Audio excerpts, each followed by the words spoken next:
அஸ்மத்குருசமாரம்பாம் யதிசேகரமத்யமாம் லக்ஷ்மீவல்லபபர்யந்தாம் வந்தே குருபரம்பராம்.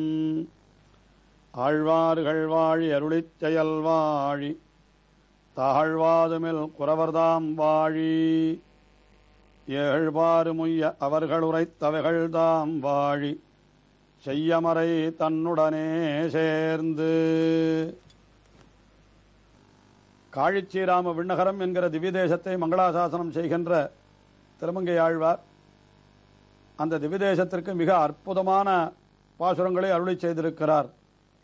மதுர கவி, விஸ்தார கவி என்றெல்லாம் சொல்லும்படியாக மிக அற்புதமான பாசுரங்கள் என்று கீழே தெரிவித்தோம்.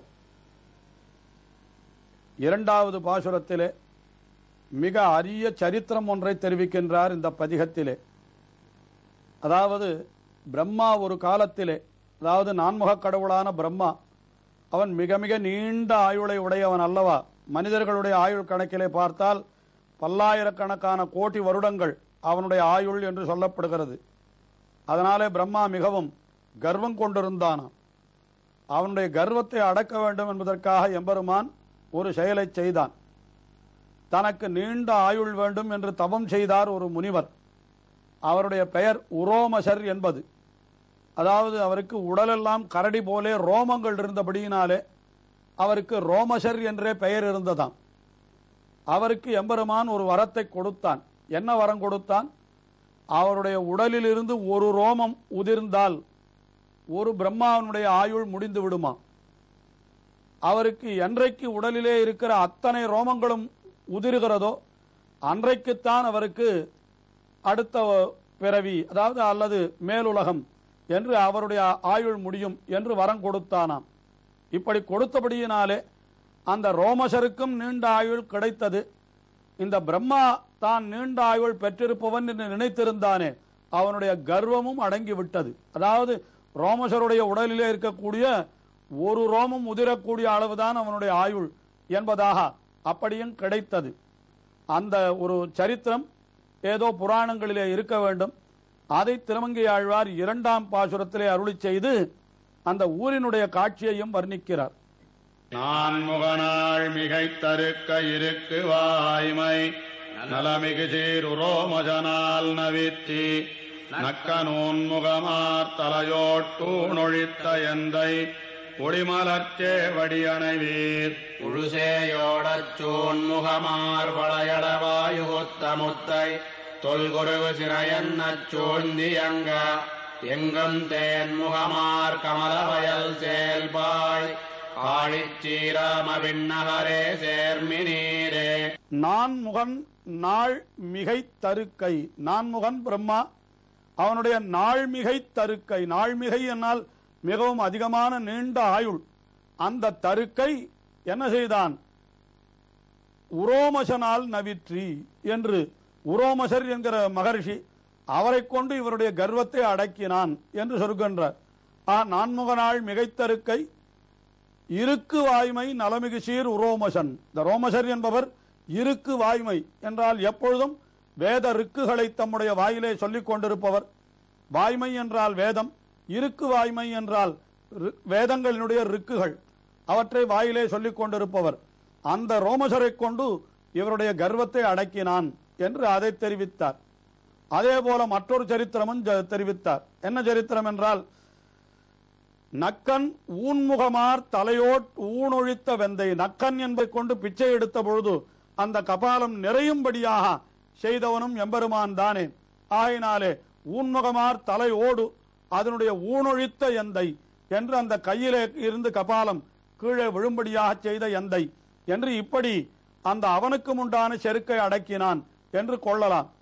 இங்கேயும் கூட அந்த திருமங்கை ஆழ்வார் ஞானசம்பந்தருடைய செருக்கை அடக்கினார் அல்லவா போட்டியிட்டு, அது எம்பெருமான் செய்த செயலை போலே என்று நாம் கொள்ளும்படியாக இப்படி காட்டுகின்றார். பிரம்மாவனுடைய செருக்கை அடக்கினான், ருத்ரனுடைய செருக்கையும் அடக்கினான் எம்பெருமான். அப்படிப்பட்ட எம்பெருமான் எழுந்தருளி இருக்கிற இடம் காழிச்சீராம விண்ணகரம். அங்கே வயல்கள் எல்லாம் இருக்கின்றனவாம். அந்த வயல்களிலே சங்குகள் எல்லாம் அப்படி முத்துக்களை வெளியிடும்படியாக இருக்கின்ற சங்குகளிலிருந்து முத்துக்கள் பிரசவிக்கப்படுகின்றன என்று கவிகள் சொல்லுவதுண்டு. அதை சொல்லுகின்றார். உழுசேயோட சூன்முகமார் வளையளைவாய் முகுத்த முத்தை என்று அந்த இடத்திலே அந்த எருதுகள் எருதுகள் எல்லாம் அந்த நிலத்தை உழுகின்றன. அப்படி நிலத்தை உழுகின்ற காலத்திலே அந்த நிலத்திலே விழுந்து கிடக்கக்கூடிய சங்குகள் எல்லாம் பிரசவித்து விடுகின்றனவாம். அதாவது முத்தை வெளிவிட்டு விடுகின்றனவாம். ஆகினாலே என்ன ஆகிறது? வயல்களிலெல்லாம் முத்துக்கள் பரவி இருக்கின்றனவாம். உழுசேயோட சூன்முகமார் வளையளைவாய் உகுத்த முத்தை. அந்த முத்தை கண்டு அங்கே பறக்கின்ற அந்த கொக்கு குறுகு முதலான பறவைகள் எல்லாம் என்ன நினைக்கின்றனவாம்? அவை அந்த முத்துக்கள் எல்லாம் தம்முடைய முட்டைகள் என்று நினைத்து விடுகின்றனவாம். அதாவது அந்த பறவைகளுடைய முட்டைகளும் வெளுப்பாக இருக்கும். இங்கே இருக்கக்கூடிய அந்த சங்குகளில் இருந்து வெளியிலே வந்த முத்துக்களும் வெளுப்பாக இருக்கின்றன. ஆயினாலே அந்த தொல் குறுகு அங்கே இருக்கக்கூடிய அந்த குறுகினங்கள் எல்லாம் சினை என்ன தங்களுடைய முட்டை என்று நினைத்து அங்கேயே சுற்றி சுற்றி திரிகின்றன என்று இப்படி இயற்கை காட்சிகளை மிக அற்புதமாக வர்ணிக்கிறார். அதாவது வயலிலே முத்துக்கள் பரவி இருக்கின்றன. அந்த முத்துக்களை தங்களுடைய முட்டைகள் என்று நினைத்துக் கொண்டு அதை சுற்றி சுற்றி பறக்கின்றன அங்கே இருக்கக்கூடிய குறுகினங்கள் என்று. இப்படிப்பட்ட பலம் மிக்க காழிச்சீராம விண்ணகரை நீங்கள் போய் சேருங்கள் என்று 2ஆம் பாசுரத்திலே தெரிவித்தார். அடுத்தபடியாக 3வது பாசுரத்திலே என்ன தெரிவிக்கிறார் என்னால், அந்த எம்பெருமான் வராக பெருமானாக அவதரித்தவன், அவன்தான் கண்ணனாய் அவதரித்தவன் என்று 2 அவதாரத்தையும் சேர்த்து சொல்லுகின்றார். வராக கோபாலன் என்று சொல்லுவதுண்டு. அப்படியே தெரிவிக்கின்றார். அப்படிப்பட்ட எம்பெருமான் எழுந்தருளிருக்கிற காழிச்சீராம விண்ணகரத்தை போய் நீங்கள் சேருங்கள் என்று தெரிவிக்கின்றார். வையணைந்த நுதிக்கோட்டு வராக முன்னாய் மண்ணெல்லாம் இடந்தெடுத்து மதங்கள் செய்து நெய்யணைந்த திகிரினால் வாணன் திண்டோள் நேர்ந்தவன் தாழனகிற்பீர் நெய்தலோடு மையணைந்த குவடகள் தங்கண்கள் என்னும் மலர்க்கு முதம்பாயன்னும் கடைசிமார்கள் செய்யணைந்து களைகளையாதேரும் ஆழிச்சீராம விண்ணகரே சேர்மி நீரே. வை அணைந்த நுதிக்கோட்டு வராகம் என்றால் மிகவும் கூர்மையான அந்த கோரைப்பற்களை உடைய வராகமாய் எம்பெருமான் அவதரித்தான். கோட்டு வராகம் ஒன்றாய் என்ன செய்தான்? உலகத்தை எல்லாம் இடந்து எடுத்தான் என்று அவனுடைய சரித்திரம். வையணைந்து நுதிக்கோட்டு வராகம் ஒன்றாய் மண்ணெல்லாம் இடந்து எடுத்து மதங்கள் செய்து என்று இப்படி செய்தவன் வராக பெருமாள். அடுத்தபடியாக கண்ணனுடைய அவதாரத்தை சொல்லுகிறார். அவன் என்ன செய்தான் என்றால், நெய்யணைந்த திகிரியினால் வாணன் திண்டோள், மிகவும் கூர்மையான முனைகளை உடைய அந்த சக்கராயுதம், அந்த சக்கராயுதத்தாலே பாணாசுரனுடைய கழுத்தை அறுத்தான். ஆக இங்கே வராக பெருமானாய் அவதரித்து இரண்யாட்சனை அழித்தான். அங்கே கண்ணபிரானாக அவதரித்து பாணாசுரனை அழித்தான்.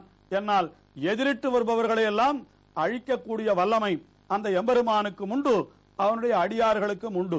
ஆஹா, இப்படி நெய்யணைந்த திகிரியினால் வாணன் திண்டோள் நேர்ந்தவன், அந்த தோள்களை எல்லாம், வாணன் என்றால் அவனை அழிக்கவில்லை, அவனுடைய 1000 தோள்களை மட்டும் அழித்து விட்டான், அறுத்து விட்டான் என்று சொல்லப்பட்டிருக்கிறபடியினாலே வாணன் திண்டோள் நேர்ந்தவன் தாள். அந்த நேர்ந்தவனான எம்பெருமான் அவனுடைய திருவடிகளை அடைய வேணும் என்று நினைப்பவர்களே நீங்கள் என்ன செய்ய வேண்டும்? காழிச்சீராம விண்ணகருக்கு செல்லுங்கள், அங்கே போய் அந்த எம்பெருமானுடைய திருவடிகளிலே விழுங்கள் என்று தெரிவிக்கின்றார். அந்த காழிச்சீராம விண்ணகருக்கு என்ன பெருமை என்றால், அந்த காழிச்சீராம விண்ணகரிலே வயல்கள் இருக்கின்றன. அந்த வயல்களிலே நிறைய களைகளாக சில குமுத மலர்கள், தாமரை மலர்கள் முதலானதெல்லாம் மலர்ந்திருக்கின்றன. ஆனால் அந்த களைகள் இருந்தால் பயிர்கள் வளராவே. ஆகினாலே என்ன செய்கிறார்கள்? அதற்கு என்று மிக அழகான அங்கே இருக்கக்கூடிய பெண்கள், அந்த வயல்வெளியிலே வேலை செய்கிற பெண்கள், அவர்கள் அந்த களைகளை எல்லாம் களைய வேண்டும் என்று வயலுக்கு செல்லுகிறார்களாம். ஆனால் அங்கே போனால் அங்கே என்ன கிடைக்கிறது? நெய்தலோடு மையணைந்த குவளைகள், நெய்தல் மலர்கள் அங்கே, அதாவது கருநெய்தல் மலர்கள் அங்கே நிறைய களைகளாக வளர்ந்திருக்கின்றன. அந்த குவளை மலர்கள் அவற்றையெல்லாம் பார்த்தவுடனே இந்த களை எடுக்க போன பெண்களுக்கு என்ன தோன்றித்தாம் என்றால், இந்த மலர்கள் எல்லாம் நம்முடைய கண்கள் அல்லவா என்று தோன்றிட்டாம். அதாவது என்ன அர்த்தம்? அந்த பெண்களுடைய கண்கள் கருணைதல் மலர்கள் போலே, கோளை மலர்கள் போலே அவ்வளவு அழகாக அந்த பெண்கள் இருந்தார்கள். என்று அதை தெரிவிக்கின்றார். நெய்தலோடு மையணைந்த குவளைகள் தம் கண்கள் என்னும் என்று நினைக்க தங்களுடைய கண்கள் என்று நினைக்கிறார்களாம். இப்படி அந்த இடத்திலே போய் மலர் குமுதம் வா என்றும் அங்கே நல்ல குமுதம், அதாவது செங்கழு நீர், நல்ல சிவந்த செங்காந்தள் பூக்கள், குமுத மலர்கள் மலர்ந்திருக்கின்றன. அவற்றை பார்த்தவுடனே இவை நம்முடைய வாயை போல இருக்கின்றனவே என்று நினைத்தார்களாம் அந்த பெண்கள். அதாவது இவர்களுடைய வாய்கள் அந்த மலர்களைப் போல அழகாக இருந்தது என்பது கருத்து. இப்படி நினைத்து அந்த பெண்கள் என்ன பண்ணினார்களாம், செய் அணைந்து அந்த செய் நிலத்திலே போய் இறங்கின அந்த கடைசி மார்கள் அந்த பெண்கள் எல்லாம் களையாது ஏறும், அந்த களையை களையாமலே அவர்கள் கரையேறி விட்டார்களாம்.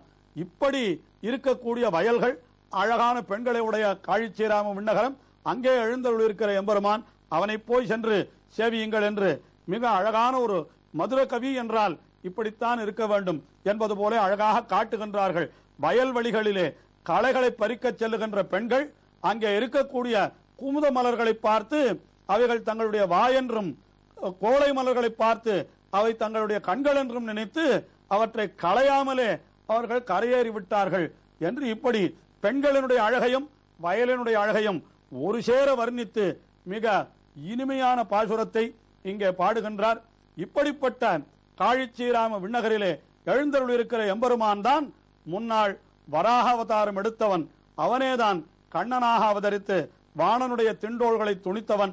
அப்படிப்பட்ட எம்பெருமானுடைய திருவடிகளை அடைய வேண்டும் என்று இருப்பீர், காழிச்சீராம விண்ணகரம் சென்று சேர்மின்களே என்று நமக்கு உபதேசிக்கின்றார். இன்னும் இந்த உபதேசம் தொடர்கிறது, தொடர்ந்து அனுபவிப்போம். திருமங்கை ஆழ்வார் திருவடிகளே சரணம்.